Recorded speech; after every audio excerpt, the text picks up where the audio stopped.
Welcome back to the Internationalists. Today we're in Vietnam, specifically Ho Chi Minh City, and behind us is Independence Palace, opened up in 1966 whilst the Vietnam War was still ongoing, and pretty much the epicenter of all of Vietnam. We landed in Ho Chi Minh City late last night at around 10 o'clock.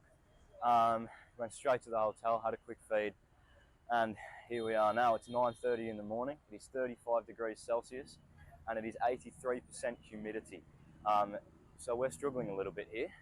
But we've just had a little bit of a stroll through the city from the hotel to here.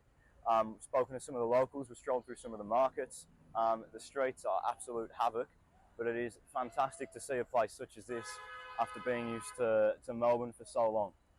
So we're just going to have a little bit of a stroll and explore through the city today, and we'll just film some stuff for you guys along the way. And might we add, the streets are spotless. Have you ever been to a Western nation? Well, this is spotless. Let's go.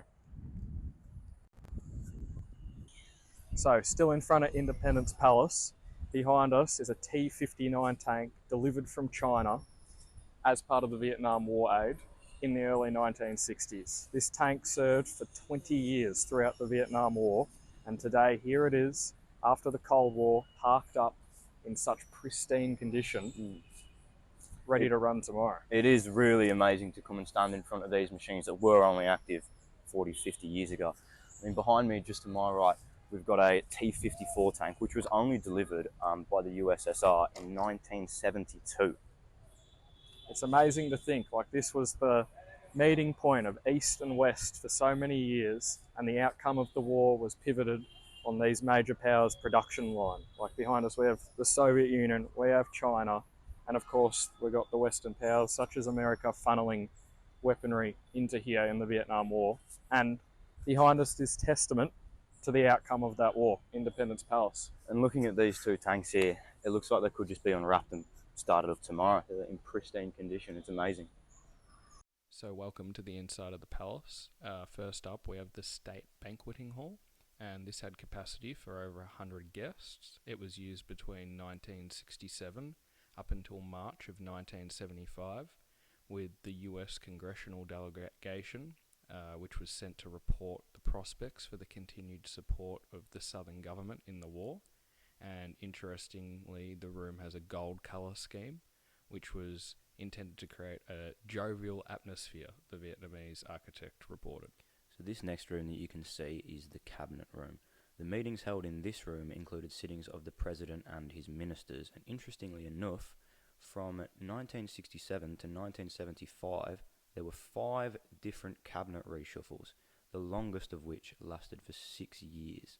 Moving on, we have the conference hall, which had room for as many as 500 guests. It was one of the largest rooms in the palace, and it was also where the first South Vietnamese president gave his resignation speech, which lasted for over 2 hours.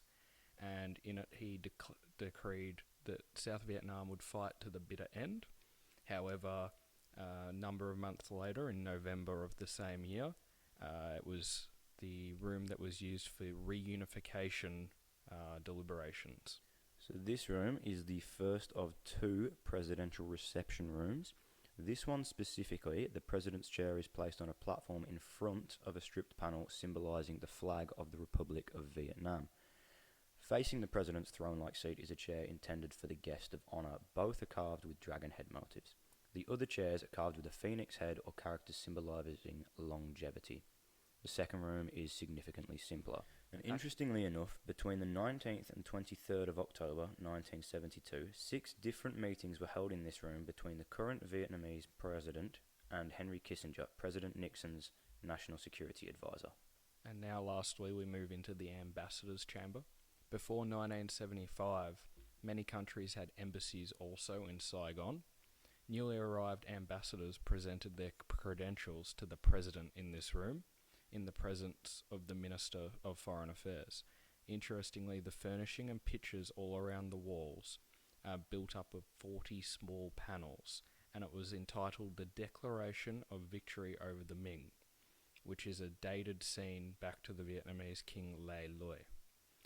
And on the 18th of April 1975, At 11:30 a.m., this room was used for the final time when the newly appointed Japanese ambassador to Vietnam presented his credentials to the then president. This was the last such ceremony ever enacted in the Independence Palace.